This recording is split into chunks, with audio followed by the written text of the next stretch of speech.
In the mighty kingdom of Eldoria, there was a young man named Yarick. He was strong, fast, and the best swordsman in town. Everyone believed he would be the next royal knight, the greatest honor a warrior could earn.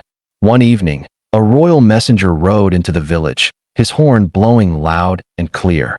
"The king has made a great announcement," he shouted. The people gathered, whispering and murmuring. Then the messenger unrolled a scroll and read, "The king of Eldoria seeks a new royal knight. Only the bravest, wisest, and most worthy shall be chosen. The contest begins at sunrise."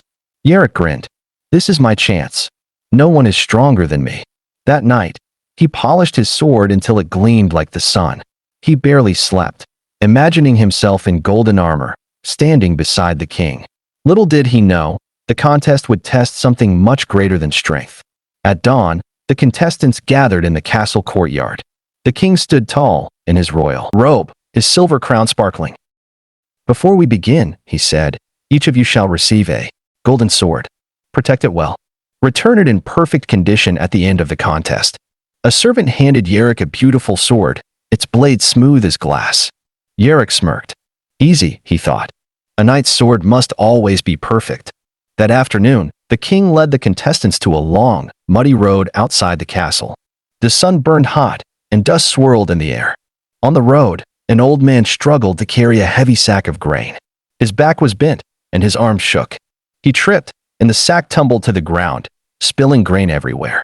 The king looked at the contestants. "Help him if you wish," he said. Yarick scoffed. "Help him? This is a knight's contest, not a servant's job."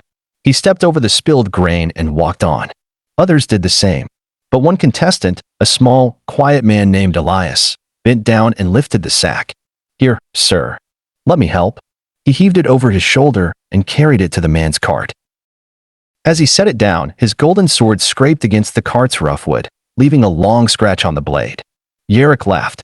"What a fool. He's ruining his sword." Elias only smiled. The next day, the king invited the contestants to a grand feast in the castle. The tables overflowed with roasted meats, fresh bread, and golden fruit. The smell filled the air, making their stomachs growl. Yarick grabbed a plate, piling it high with food. But as he lifted a juicy leg of lamb to his mouth, he noticed a thin girl sitting in the corner.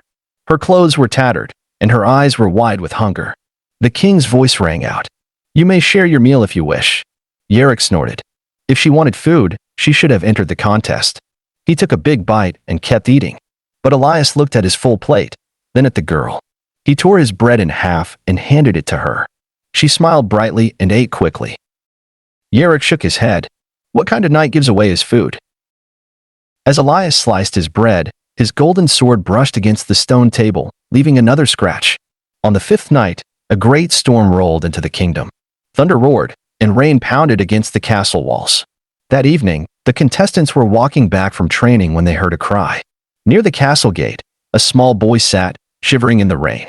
His clothes were soaked, and his bare feet were covered in mud. The king stood nearby. "You may help him if you wish," he said. Yarick groaned.